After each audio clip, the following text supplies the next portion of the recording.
O subgênero da espada e feitiçaria sempre teve algo a mais em sua relação com a literatura e as outras mídias.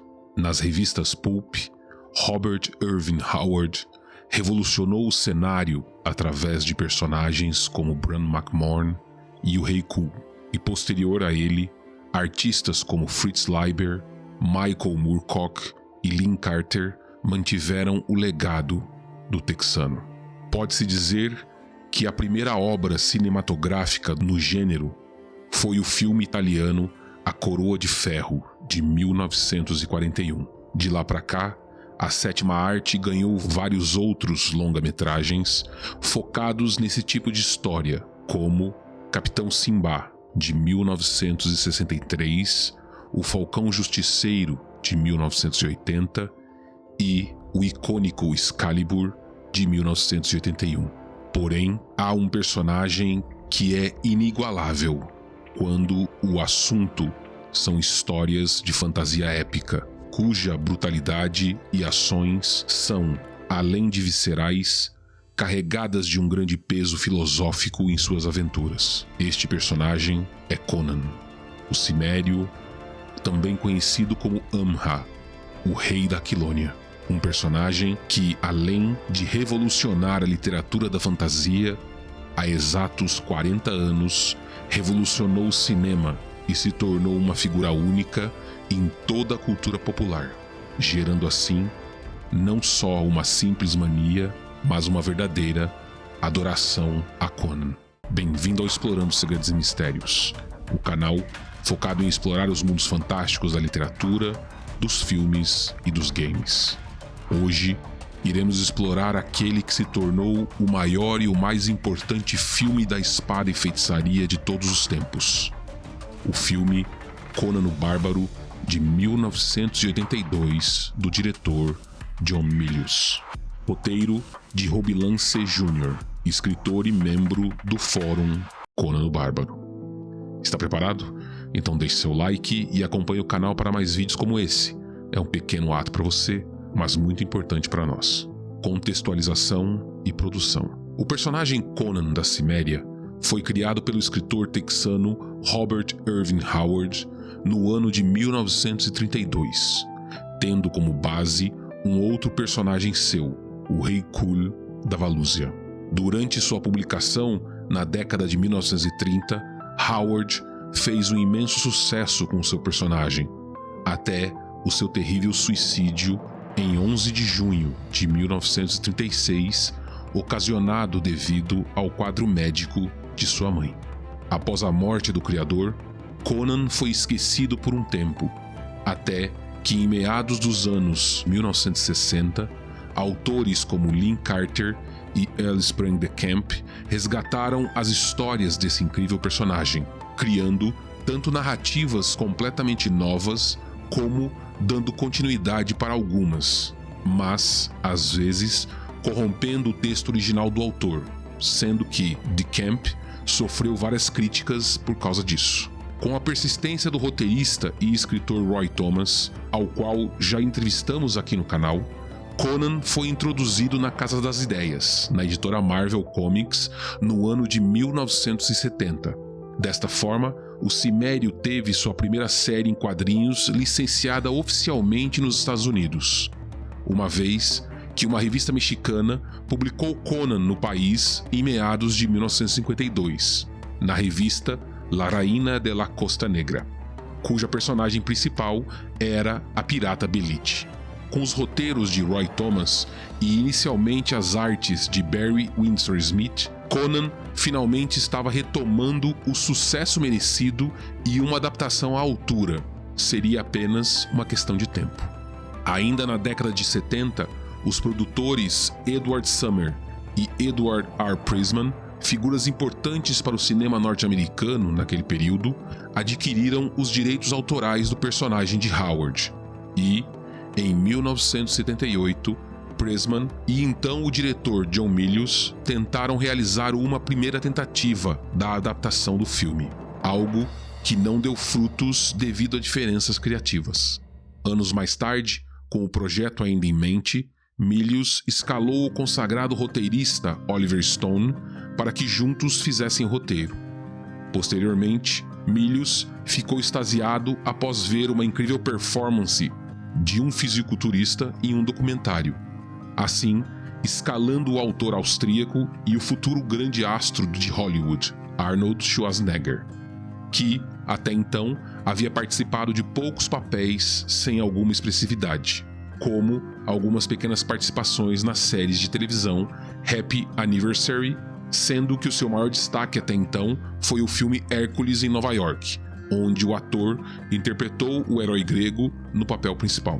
Além de Arnold, outros atores novatos deram vida a personagens centrais na adaptação de Conan, como o surfista havaiano Gary Lopes, interpretando o ladrão Subotai, e a bailarina profissional Sandahl Bergman, que deu a vida a Valéria. Porém, o elenco principal é apoiado por outros 3 grandes atores com muita experiência no teatro, na televisão e no cinema, como o ator japonês Mako, que interpreta o mago e narrador do filme, Max von Sydow, que interpreta o rei Osric, e principalmente James Earl Jones, que vive o icônico personagem Thulsa Doom, um antigo e poderoso sacerdote do deus Set, ator este que ficou conhecido por dar voz a personagens como Darth Vader, na saga Star Wars, e Mufasa, no Rei Leão. A história do filme e os paralelos com a obra de Howard. Conan o Bárbaro não se trata de uma adaptação direta das histórias originais de Robert Irving Howard, ou das adaptações em quadrinhos realizadas pela Marvel Comics. Há quem diga que este filme deveria ser uma cinebiografia do conquistador Gengis Khan, ou uma adaptação de outro personagem bárbaro de Howard, Kul da Atlântida, já que diversos elementos do Rei Atlante estão presentes nesse longa. Na história, que se inicia de maneira primorosa com uma conversa entre o jovem Conan e seu pai, este lhe fala sobre o Enigma do Aço, que se torna uma discussão filosófica que ressoa até os dias de hoje, e que também já se tornou vídeo aqui no canal, link acima. Entretanto, a vila ciméria em que Conan vive com a sua família é atacada por uma comitiva de guerreiros civilizados. Estes soldados, que carregam o estandarte do poderoso Set, matam todos os moradores, inclusive os pais de Conan, sob a liderança de Thulsa Doom, o maior dos sacerdotes do deus serpente. O jovem cimério é então levado como escravo para as terras do oeste, da era iboriana, em uma cena vislumbrante, e passa toda a sua vida sob a roda da dor, enquanto cresce forte e habilidoso, até se tornar um gladiador. É interessante perceber que, como dito anteriormente, vários elementos da história do filme estão ligados com outro personagem, o Rei Kul, uma vez que nos contos Thulsa Doom é o verdadeiro arqui-inimigo do bárbaro Atlante. Além desse personagem também ter sido um escravo, um gladiador e só posteriormente um rei conquistador, assim como Conan no filme. Após ser liberado por seu amo, Conan traça sua vingança contra o sacerdote da serpente, jurando para Kron e para si mesmo que terá a cabeça do mago. O enredo segue de maneira deslumbrante, embora o ator principal não tenha boa experiência e permaneça calado na maior parte do filme. Conan possui uma história sólida e interessante, não apenas uma busca implacável por vingança, pois o longa apresenta alternativas para o personagem, motivações e emoções nunca antes sentidas pelo guerreiro selvagem, em um mundo repleto de perigos mágicos e criaturas perigosas. É interessante pensar que, mesmo sendo uma história à parte das fontes originais, Conan o Bárbaro faz referência a diversas das histórias narrativas de Robert Irving Howard. Referências a contos como O Diabo no Ferro, Pregos Vermelhos, A Rainha da Costa Negra, Uma Bruxa Nascerá e A Torre do Elefante, história essa que também já foi narrada aqui no canal, e também do conto A Coisa da Cripta, escrita por Leon Sprague de Camp. Logo, o cenário iboriano também é muito bem representado, mostrando todo o erotismo e violência, bem como toda a corrupção daquele período fantástico. Sendo assim, para o período, algumas cenas até são consideradas muito perturbadoras e criam uma atmosfera única até então nos filmes de fantasia. Algo que, ao lado da excepcional trilha sonora de Basil Polidoris, faz desse filme um verdadeiro épico inconquistável e inigualável. Importância e influência. De fato, pode-se dizer que esse filme mudou a visão da fantasia em diversas mídias, tanto na literatura, no cinema, nos quadrinhos e até mesmo nos videogames. Conan o Bárbaro atravessou o oceano e inspirou o mangá japonês de Kentaro Miura, para assim inspirar a criação de Berserk, tanto em sua icônica estrutura visual quanto em sua narrativa. Da mesma maneira, inspirou jogos de tabuleiro e videogames, como a aclamada série Golden Axe para diversas plataformas, bem como livros de diversos autores, como Steven Erikson, Joy Abercrombie e até mesmo alguns autores brasileiros, como Jean Gabriel Álamo e César Alcazar. Mas talvez a principal contribuição para esse filme foram os outros filmes que ele influenciou direta ou indiretamente.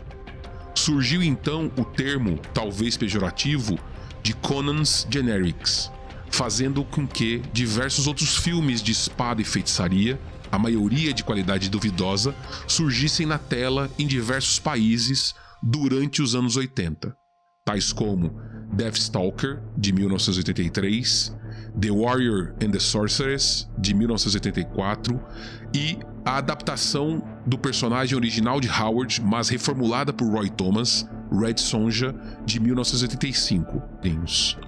Arnold Schwarzenegger só se tornou o poderoso ícone de todos os nerds de várias gerações depois que ele passou pela roda da dor deste filme. E é claro, tanto para esse explorador quanto para vocês que acompanham o canal, este é um filme insuperável. Obrigado mais uma vez, ficamos por aqui. Até o próximo vídeo, cães, e que Kron tenha pena de vocês.